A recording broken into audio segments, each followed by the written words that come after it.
Good afternoon, everyone.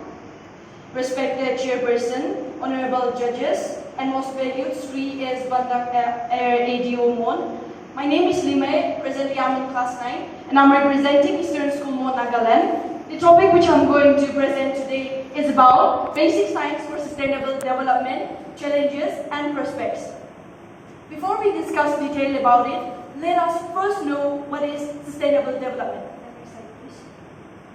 Sustainable development is development that meets the needs of the present without compromising the ability of the future generations to meet their own needs.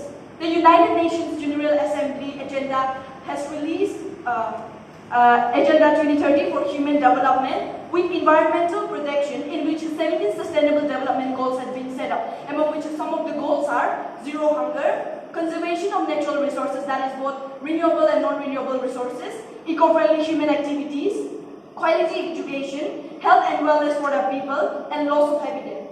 Now, when we talk about science has been providing solutions to meet the problems brought in by the environment, but the problem never ends. So now let's discuss some of the challenges.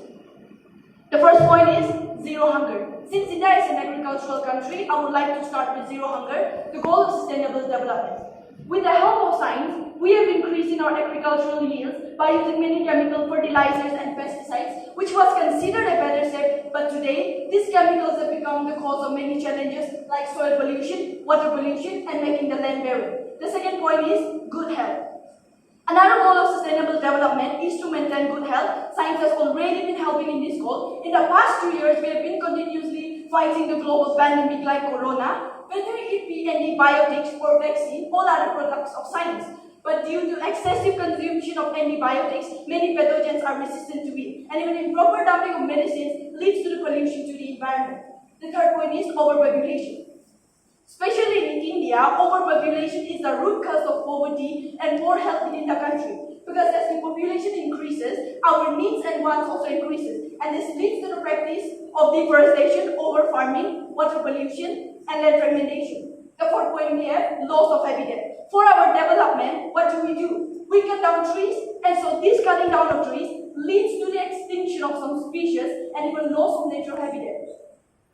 The last point we have, non-renewable resources. Excessive use of non-renewable resources leads to emission of greenhouse gases, in particular carbon dioxide and methane, which contribute to climate change. For example, burning of fossil fuel releases harmful gases in the atmosphere, like carbon dioxide and carbon monoxide, which leads to global warming.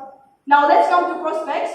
What are the steps we can take to overcome these challenges? The first point we have, to increase our crop production, we use many chemical fertilizers and pesticides, but instead of using these chemicals with the help of science, we can create genetically modified crops where these chemicals are not needed.